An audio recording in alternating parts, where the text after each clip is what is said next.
দর্শক আসসালামু আলাইকুম, আশা করি সবাই ভালো আছেন। তো এই মুহূর্তে চলে আসলাম বাংলাদেশ ভারত সীমান্ত বেনাপোল বর্ডারে। তো অনেকেই প্রশ্ন করেছেন যে ভাই এই মুহূর্তে বেনাপোল সীমান্ত কয়টা থেকে কয়টা পর্যন্ত খোলা থাকে এবং মানি এক্সচেঞ্জ রেট কেমন যাচ্ছে, এবং বেনাপোল সীমান্ত এবং পেটাপোল সীমান্ত সাধারণ যাত্রীদের যেতে কোনো সমস্যা হচ্ছে কিনা দুই ইমিগ্রেশনে। তো এটা নিয়ে অনেকেই প্রশ্ন করেছেন, তো বিস্তারিত আজকে এই ভিডিওতে জানাবো। তো ভিডিওটা অবশ্যই সম্পূর্ণ দেখে যাবেন, আর আমাদের চ্যানেল নতুন হলে চ্যানেলটি সাবস্ক্রাইব করে রাখবেন, আর পাশে থাকা বেল আইকনটি বাজিয়ে দিবেন যাতে পরবর্তী ভিডিও আপডেট দেওয়ার সাথে সাথে আপনার নোটিফিকেশনটা পেয়ে যান। তো দর্শক ইতিমধ্যে প্রশ্ন করেছেন যে ভাই এখন দুই ইমিগ্রেশন চালু কতক্ষণ থাকে। তো আপনারা সর্বশেষ যেটাই জানেন যে ইন্ডিয়া ছাড়া বাংলাদেশে আধা ঘন্টা হেরফের আছে। সেই ক্ষেত্রে বাংলাদেশ থেকে যদি আমরা ইন্ডিয়ান 6:30 কিংবা বাংলাদেশ 6:30 টাইমে ঢুকি, সেই ক্ষেত্রে কোনো সমস্যা হবে কিনা। আপনাদের একটা বিষয় জানা রাখি, যদি আপনারা বাংলাদেশ টাইমে 6:30টার ভেতরে ইন্ডিয়ান ইমিগ্রেশনে ঢুকতে পারেন সেক্ষেত্রে কোনো সমস্যা না। আর যদি ইন্ডিয়া থেকে 6:30টার ভেতরে আপনারা বাংলাদেশ যে কোনো ইমিগ্রেশন কমপ্লিট করে আপনারা চলে আসতে পারেন, সেক্ষেত্রে কোনো সমস্যা নেই।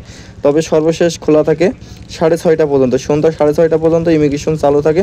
তারপরে কিন্তু বন্ধ হয়ে যায়। আপনার 1 মিনিট হেরফের হলেও কিন্তু আপনারা ইন্ডিয়াতে প্রবেশ করতে পারবে না। তো এরকম কিন্তু অনেকেই জানেন না, যারা নতুন আসছেন তারা কিন্তু অনেক লেট করে ফেললেন, সেক্ষেত্রে যেতে সমস্যা হয়। তো এটা ছিল বিস্তারিত যারা জানেন না, নতুন যাবেন তাদের ক্ষেত্রে। তো অনেকে এই বিষয়টা জানতে চাচ্ছিলেন, এবং মানি এক্সচেঞ্জ রেট কেমন আছে সেটা আপনাদেরকে জানা রাখি সর্বশেষ। তো বাংলা 100 টাকায় ইন্ডিয়ান রুপি কিন্তু 70 রুপি যাচ্ছে। সেই ক্ষেত্রে কিন্তু অনেক নাগরিকরা আছেন তারা কিন্তু টাকা নিয়ে অনেক বিপদে পড়ছেন, অনেক ঝামেলায় পড়ছেন। তো বিস্তারিত আপনাকে জানা রাখি, যদি আপনারা টাকা বাংলা ক্যাশ টাকা নিয়ে যান সেক্ষেত্রে বিভিন্ন যে মানি এক্সচেঞ্জ রেট দোকান আছে সেগুলো ঘুরে ঘুরে দেখার চেষ্টা করুন, তাহলে আপনারা ভালো পরিমাণ রেট পেতে পারেন।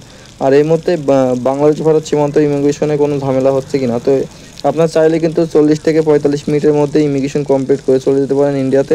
সেই ক্ষেত্রে কোনো সমস্যা হচ্ছে না। যারা মেডিকেল ভিসা নিয়ে যাচ্ছেন তারা কিন্তু জানেন।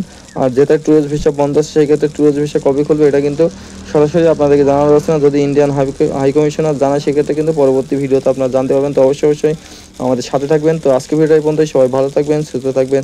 দেখা হবে নতুন কোনো আপডেট নিয়ে, নতুন কোনো ভিডিও নিয়ে। তো যারা ভিডিও দেখেন অবশ্যই একটা করে লাইক দিয়ে যাবেন, আর চ্যানেলটা সাবস্ক্রাইব করে রাখবেন। তো আজকে ভিডিওটা এই পর্যন্ত। সবাই ভালো থাকবেন, সুস্থ থাকবেন। দেখা হবে নতুন কোনো ভিডিও নিয়ে, নতুন কোনো আপডেট নিয়ে।